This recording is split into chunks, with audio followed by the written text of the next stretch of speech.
கதிரும் செந்திலும் சேர்ந்து அந்த பொண்ணோட வீட்டுக்கு போயிட்டு சும்மா கிளின்னு கிழிச்சு எடுத்துட்டாங்க. இன்றைக்கி ஸ்டார்டிங்லேயே பார்த்தீங்கன்னா ஒரு வழியாக பழனியை பார்த்தீங்கன்னா அவங்க வீட்டுக்கு அழைச்சிட்டு வந்துட்டாங்க. பழனியும் பார்த்தீங்கன்னா என்னடா இது நம்ம கல்யாணம் ஆனாலும் நம்ம அக்கா வீட்டுக்கு போக வைக்கலையே, சந்தோஷமாக இருக்க வைக்கலையே அப்படின்னு சொல்லி ஃபீல் பண்ணி அப்படியே பார்த்துட்டு போகிறாங்க. இதெல்லாம் பார்த்துட்டு கோமதியும் ஃபீல் பண்ணி அழுகிறாங்க. இது மாதிரி அந்த பொண்ணு மட்டும் நம்ம சொன்னபடி பழனியை கல்யாணம் பண்ணியிருந்தால் இன்னும் பழனி அக்கா வீட்டுக்கு வந்திருப்பான். இப்போ பாருங்கள் எவ்வளோ ஃபீலிங்காக போகிறான்ட்டு. இதுக்கெல்லாம் காரணம் அந்த பொண்ணு வீட்டுக்காரவங்க தான். எதுக்காக இது மாதிரி இந்த கல்யாணத்தை வேணான்னு சொன்னாங்க, எனக்கு ஒன்றுமே புரியலையே அப்படிலாம் சொல்கிறாங்க. அவங்க உண்டு இல்லைன்னு பண்ணுமா, என்ன காரணம் என்ன எதுன்னு தெரிஞ்சே ஆகணும் அப்படின்னு பார்த்தீங்கன்னா நம்ம கதிர் சரவணன் எல்லாம் சொல்கிறாங்க. அப்போ பார்த்தீங்கன்னா கொஞ்சம் பொறுமையாக இருங்கடா, இப்போ தான் அவங்க வந்திருக்காங்க, இப்போ போயிட்டு நம்ம சண்டை பிடிக்க வேணால் கொஞ்சம் வெயிட் பண்ணுவோம் அப்படின்னு சொல்லிட்டு அவங்களும் பார்த்திங்கன்னா வீட்டுக்கு உள்ள போகிறாங்க. இங்கே பார்த்திங்கன்னா வீட்டுக்கு அழைச்சிட்டு வந்தோடனே பழனியும் நோ மாதிரி இருக்காங்க. அப்போ பார்த்திங்கன்னா சக்திவல்கிட்ட எல்லாம் ஃபோன் பண்ணி ஒரு வழியாக கல்யாணம் முடிஞ்சிச்சா என்ன எதுன்னு விசாரிக்கிறாங்க. அதை பார்த்திங்கன்னா சக்திவலும் பாருங்கள் நம்ம எப்படி நம்ம பழனிக்கு கெத்தாக கல்யாணம் பண்ணி வச்சோம் பார்த்தியா, அந்த பைத்தியக்கார பையன் என்னமோ பழனி கல்யாணம் பண்ணி வச்சிடும் கிழிச்சிடும் அப்படி இப்படின்னு சவால் விட்டான். ஆனால் அவனால் கல்யாணம் பண்ணி வைக்கல, ஆனால் தான் தம்பிக்கு நான் தானே கல்யாணம் பண்ணி வச்சா அப்படின்னு சொல்லி பெருமையாக பார்த்தீங்கன்னா பேசிட்டாங்க. அப்போ பார்த்தீங்கன்னா காந்தி மரியும் ஏன்ப்பா எனக்கு இன்னமும் புரியல, இது மாதிரி எதுக்காக அந்த பொண்ணு வேணான்னு சொன்னாங்க அப்படிலாம் சொல்கிறாங்க. அது ஏதோ ஒரு காரணம், அது எதுக்கு நமக்கெல்லாம் அப்படிலாம் பார்த்தீங்கன்னா சொல்லிட்டுருக்காங்க. நம்ம தம்பிக்கு இது மாதிரி கல்யாணம் ஆகிடுச்சு அதுவே போதும், பழனியே நீ இனிமேல் கவலைப்படாதடா, உனக்கு இனி அந்த மளிகை கடை அது இதெல்லாம் தேவையில்ல, உனக்கு என்ன வேணுமோ நீ செய்யலாம், உனக்கு வேணும்னா சொல்லு, அந்த பாண்டியன் கடைக்கு எதிர்த்தாப்புலேயே ஒரு கடையை போட்டு தரேன், நீ என்ஜாய் பண்ணு, வெறுப்பேற்ற இப்படிலாம் சொல்லிட்டுறாங்க. எனக்கு ஒன்றும் வேணாண்ணே, நான் போய் முதல்ல ரெஸ்ட் எடுக்கிறேன் அப்படின்னு சொல்லிட்டு பழனி பார்த்தீங்கன்னா ஃபீல் பண்ணிகிட்டே போகிறாங்க. பார்த்தியானே இந்நேரம் அந்த பாண்டியன் வீட்டில் எல்லாம் தலையை பிச்சுட்ருப்பானோ, என்னடா இப்படி ஆயிடுச்சு அப்படின்ட்டு சொல்லிட்டு முத்துவேலையும் நம்ம சக்திகளும் சேர்ந்து பார்த்திங்கன்னா சிரிச்சிட்றாங்க.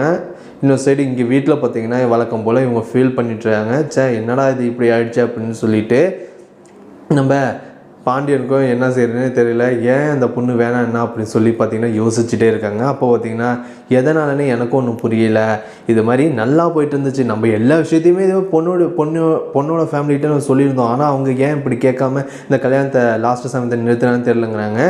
இதை பற்றி நான் கேட்டே ஆகணுங்க அப்படின்னு சொல்லிட்டு கோமதி பார்த்திங்கன்னா கோவப்படுறாங்க. நீ பொறுமையாக இரு அப்படின்லாம் சொல்கிறாங்க. அப்போ பார்த்திங்கன்னா நம்ம செந்திலும் கதிரும் சேர்ந்து அப்பா நான் போயிட்டு என்ன எதுன்னு கேட்டுட்டு வரப்பாங்கிறாங்க. இல்லை நான் வரேன்டா அப்படிங்க. இல்லைப்பா நீங்கள் இருங்க, இங்கே ஏதாச்சும் பிரச்சனை இருந்தால் நீங்கள் தான் பார்த்துக்கணும், நானும் இது மாதிரி செந்திலும் மட்டும் போயிட்டு வரோம் அப்படின்னு சொல்லிட்டு அவங்க பார்த்தீங்கன்னா கிளம்பி போகிறாங்க. போயிட்டு பார்த்தீங்கன்னா பொண்ணு வீட்டில் கேட்குறாங்க, உங்களுக்கு என்ன தாங்க ஆச்சு, எல்லா விஷயத்தையுமே நாங்கள் உங்கள்கிட்ட வெளிப்படையாக சொன்னோம், எதனால கல்யாணத்தை நிப்பாட்டினீங்கிறாங்க. ஏங்க எதுவும் தெரியாத மாதிரி பேசுகிறீங்க, அவ்வளோ பிரச்சனையை வச்சுட்டுங்கிறேன், என்னங்க பிரச்சனை எங்களுக்கு ஒன்றுமே புரியல அப்படிலாம் சொல்லி கேட்குறாங்க. யார் தான் அந்த கல்யாணத்தை நிப்பாட்ட சொன்னாங்கன்னு கேட்கும்போது, ஏங்க இன்னமும் நினச்சிட்டீங்க, டாக்டர் தான் ஏற்கனவே சொல்லியிருக்காங்களாமே இதை மாதிரி பழனிக்கு உடம்பு சரியில்லை, அவனால் ஒரு பொண்ணோட சேர்ந்து வாழ வைக்காதுன்ட்டு, குழந்தை பிறக்காதுன்ட்டு அப்படின்னு சொல்கிறாங்க. அதை கேட்டு பார்த்தீங்கன்னா கதிருக்கும் செந்திலுக்கும் செம அதிர்ச்சியாக இருக்குது. என்னங்க சொல்கிறீங்க, யாருங்க சொன்னா அப்படிங்கிறாங்க. வேறு யார், இது மாதிரி பழனியோட அண்ணனுக்கு 2 பேர் தான் வந்து சொன்னாங்க. எங்கள் உங்கள்கிட்ட தான் நாங்கள் படித்து சொன்னோம்ல, இது மாதிரி அவங்க சொன்னால் கேட்காதீங்க, அவங்க வேணுக்குன்னே இது கல்யாணத்தை நிறுத்துவாங்கன்ட்டு.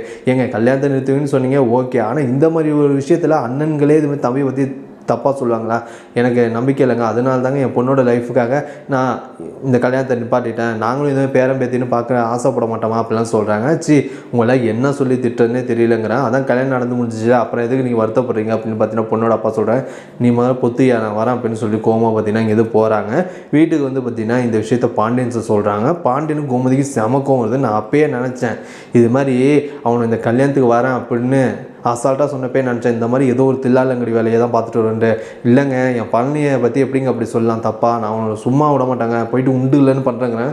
கோமதி கொஞ்சம் பொறுமையாக இது, இப்போ தான் அவனுக்கு கல்யாணம் ஆகிருக்கு, இன்றைக்கி ஒரு நாள் முடிவிட்டோம், நான் பார்த்துக்கிறேன், மாட்டாமலை போடாமல் அவனை சும்மா விட மாட்டேன் அப்படின்னு சொல்லிட்டு பார்த்தீங்கன்னா பாண்டியன் அவன் கோவத்தில் இருக்காங்க. இதோடு பார்த்திங்கன்னா இந்த எபிசோட் முடியுது. இதுக்கப்புறம் நாளைக்கு போயிட்டு பார்த்திங்கன்னா பாண்டியன் இது மாதிரி சக்தி வேலையும் முத்து வேலையும் சேர்ந்து வெளுத்து வாங்க போகிறாங்க. இந்த எபிசோட் பற்றி என்ன நினைக்கிறேன் எனக்கு கமெண்ட் பண்ணுங்கள், லைக்கும் பண்ணுங்கள்.